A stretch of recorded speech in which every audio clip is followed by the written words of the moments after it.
हिंदू शब्द तो आप सभी ने सुना होगा, लेकिन जो लोग इस समय खुद को हिंदू कहते हैं उन्हें किसी काल में आर्य कहा जाता और इस धरती को आर्यवर्त।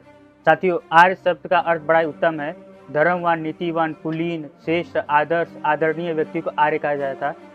सरल भाषा में कहे तो श्रेष्ठ आचरण वाले व्यक्ति को आर्य कहा जाता, अर्थात जैसे कि प्रभु श्री राम, श्री कृष्ण जी आदि श्रेष्ठ गुणीन व्यक्तियों को आर्य कहा जाता।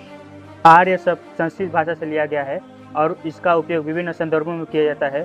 वो लोग जो खुद को श्रेष्ठ मानते हैं, जो वैदिक धर्म और नीति नियम के अनुसार जीवन यापन करते हैं, उसे आर्य कहते हैं। इसके विपरीत जो भी लोग जीवन का अनुसरण करते हैं उन्हें अनार्य कहा जाता है। जो लोग ब्रह्म को नहीं मानते, जो लोग वेदों को नहीं मानते और वेदों की अवहेलना करते हैं, उन्हें अनार्य कहा जाता है। वाल्मीकि रामायण में समान दृष्टि रखने वाले प्रभु श्री राम को अनेकों स्थान पर आर्य कहा गया है। श्रीमद् भगवद गीता में वीरों को आर्य कहा गया है।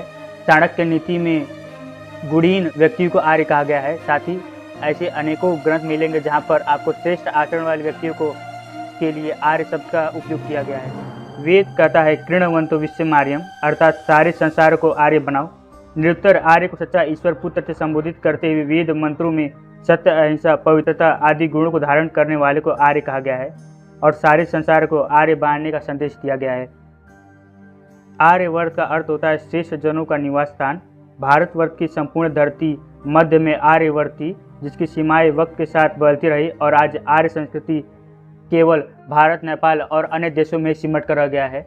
साथियों, आर्य संस्कृति, आर्यवर्त और सनातन वैदिक धर्म का रक्षा, प्रचार और विस्तार करना ही हम आर्यों का दायित्व है और हमें अपने दायित्व का निर्वाह अवश्य करना होगा। जय श्री राम।